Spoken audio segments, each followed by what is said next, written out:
Mae mynediad cyffredinol i wasanaeth profi golwg cynhwysfawr, heb aros, yn rhywbeth yr ydym i gyd yn falch ohono. Mae profion golwg yn helpu plant trwy addysg, yn cadw pobl mewn gwaith, yn gallu atal pobl hŷn raw cwmpo, yn canfod problemau ac yn helpu i osgoi colli golwg. Ar dyddiau hyn, gall optometryddion hynod fedrus gyda hyfforddiant arbenigol gan ddefnyddio technoleg uwch leihau'r angen i bobl ymweld ag ysbytau. Ac eto, mae stori arall i'w hadrodd.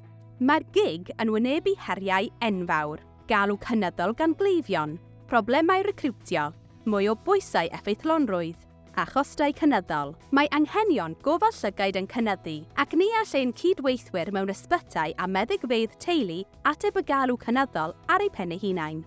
Mae 250 o bobl yn dechrau colli eu golwg yn y DE bob dydd. Llawer ohonynt yn ddiangen. Mae nifer y bobl sydd mewn perygl o golli golwg yn cynyddu gyda'n poblogaeth sy'n heneiddio. Ond wrth ei ganfod yn gynnar, yn aml mae modd atal colli golwg. Am camgyfrifir, mae cost ariannol colli golwg yw 36 biliwn o bunnoedd y flwyddyn.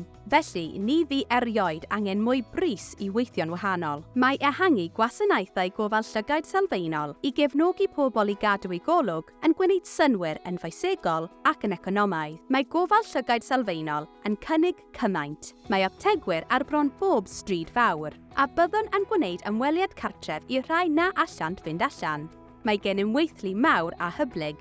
Mae ein clinigwyr hynod fedrus, a'n hoffer uwch, yn golygu y gallwn nawr gynnig gwasanaethau a oedd ar un adeg ond ar gael mewn ysbytau. Mae hyn yn golygu y gallwn ddarparu apwyntiadau cleifion allanol, mewn lleoliadau gofal llygaid sylfaenol, yn nes at adref, ac ar amser y mae pobl yn ei ddewis, heb deithio i'r ysbyty. Gallwn hefyd ddarparu gwasanaethau gofal llygaid bris.